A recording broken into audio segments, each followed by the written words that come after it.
أعوذ بالله من الشيطان الرجيم. بسم الله الرحمن الرحيم.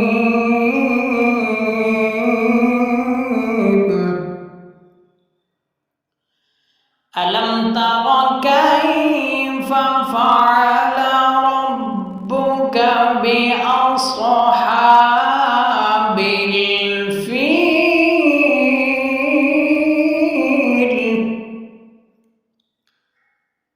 ألم يجعل كيدهم في تضليل